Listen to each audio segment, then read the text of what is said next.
Welcome back to MTG Burgeoning, your channel for all things magic. In today's video, we are going to update and upgrade our Lord Windgrace EDH deck.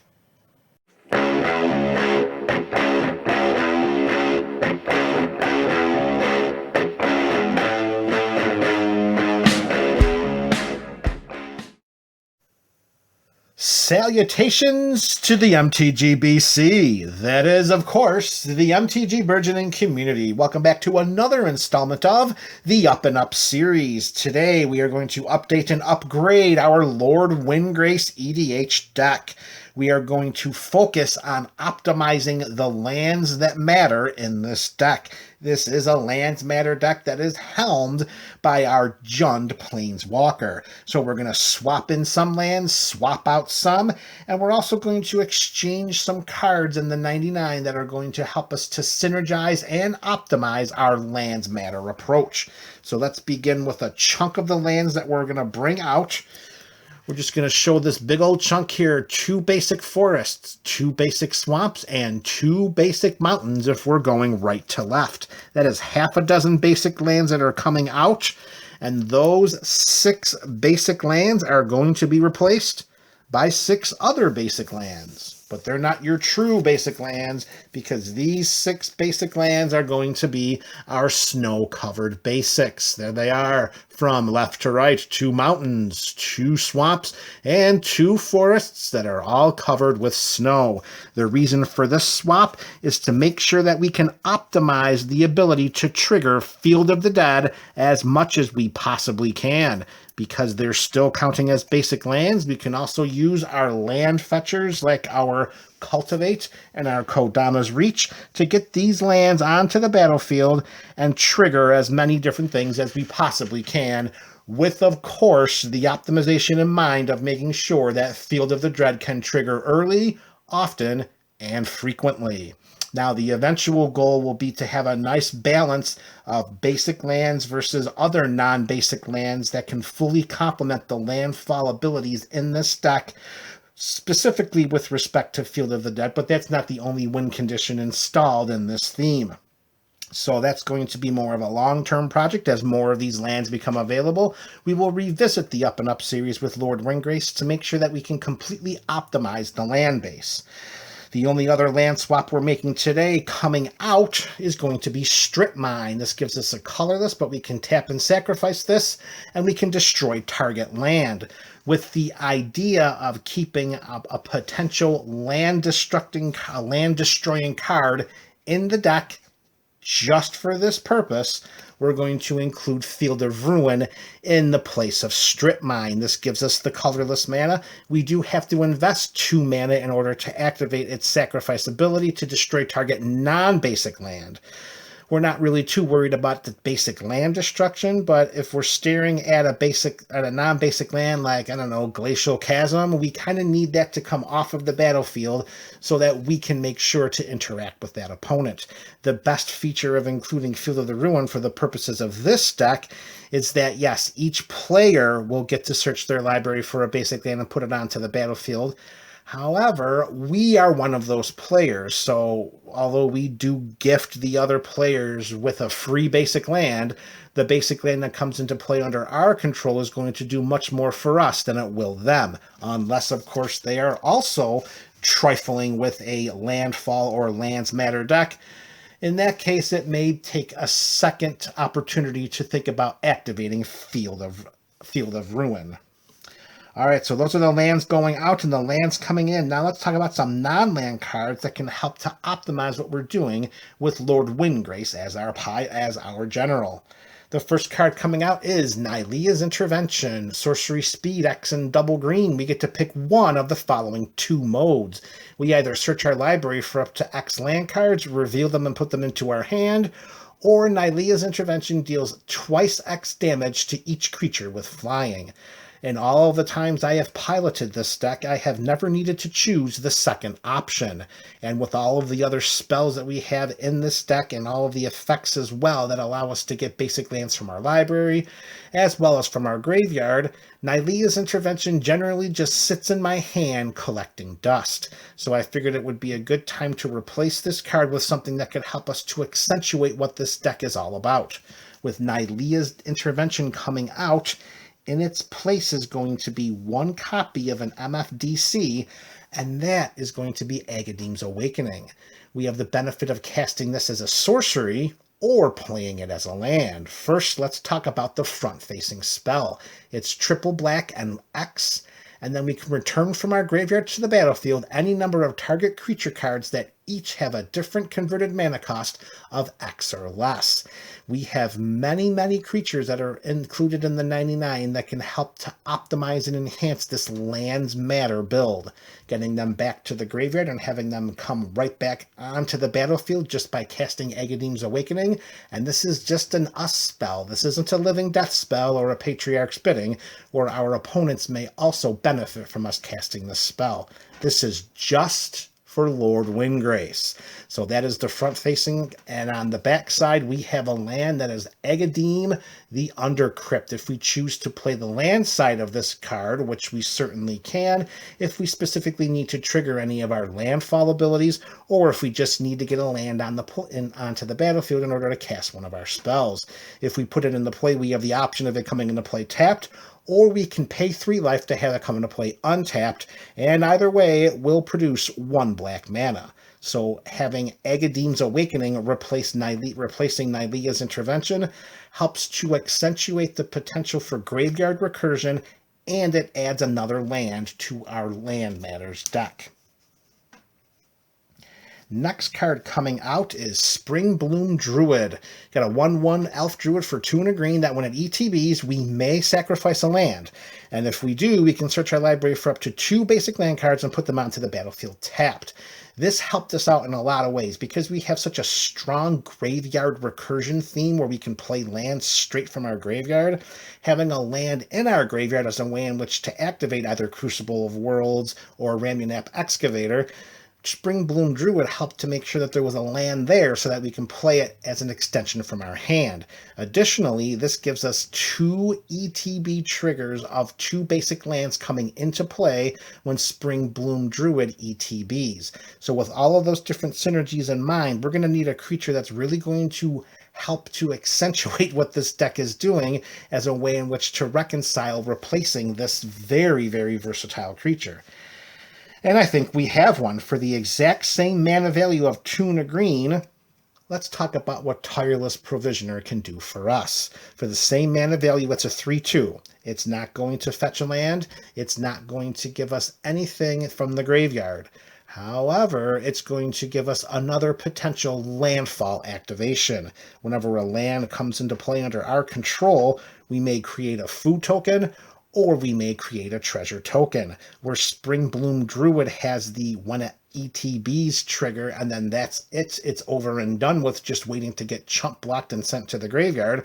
Tireless Provisioner can continue to activate its ability every time we get a land onto the battlefield, and we don't have to play the land. It can come from our it can come from our library or from one of our land recursion spells from graveyard to the battlefield. So this is not like the card Burgeoning, where the card has to be played from hand.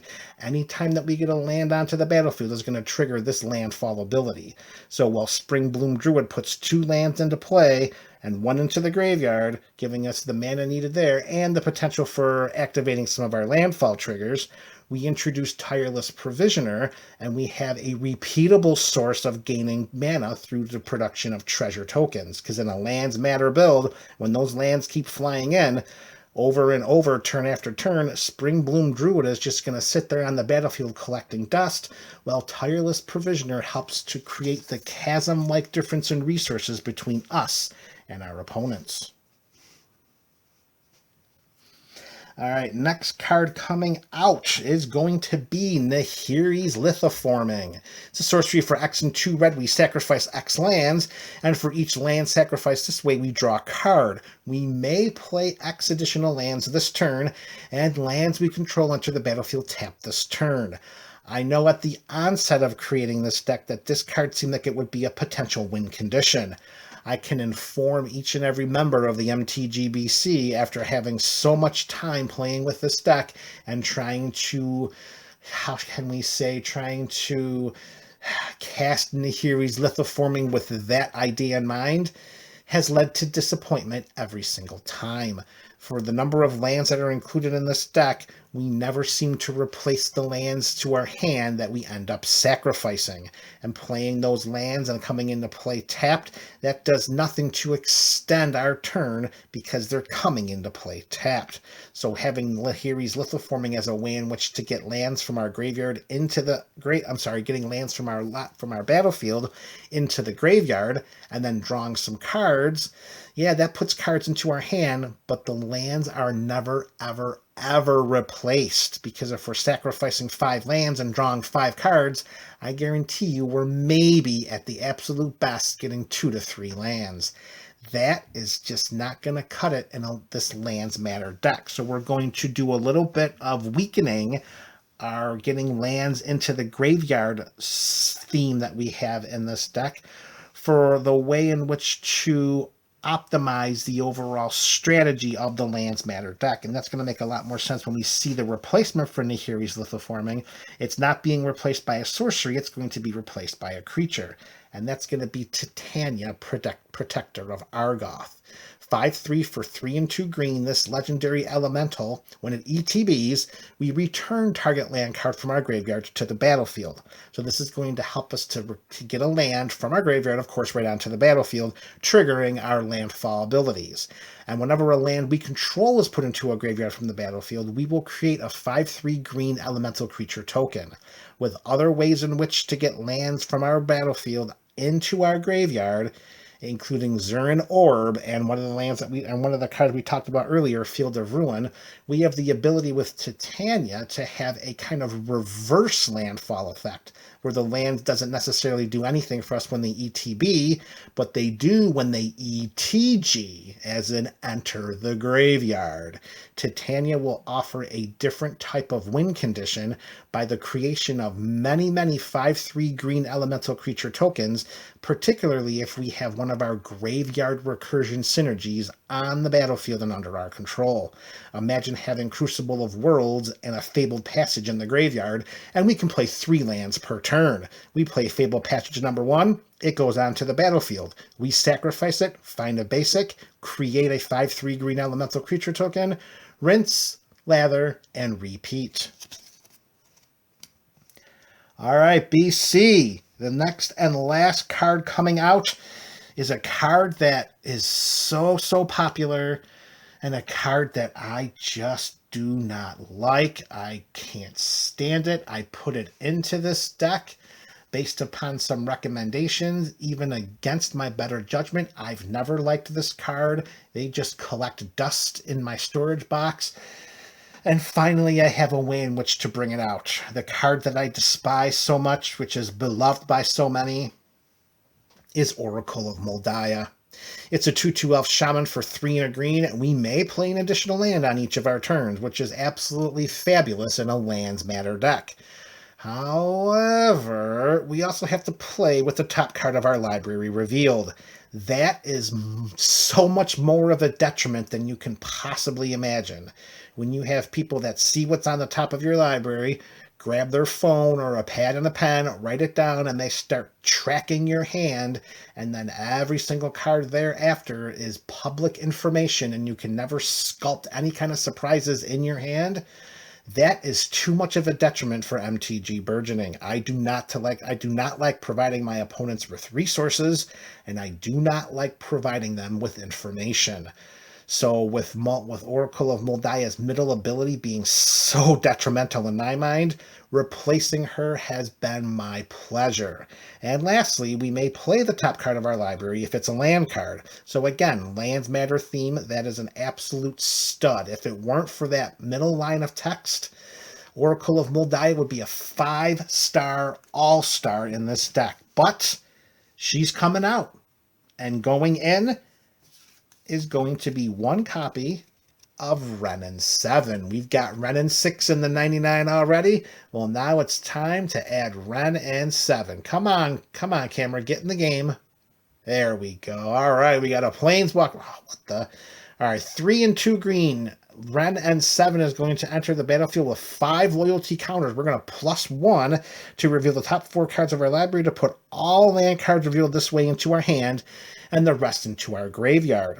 Hence the addition of Agadeem's Awakening. We can 0 Renin 7 to put any number of land cards from our hand onto the battlefield tapped. That is a powerful ability right then and there, because that lets us to out-resource our opponents by getting more lands onto the battlefield at a quicker pace than they can.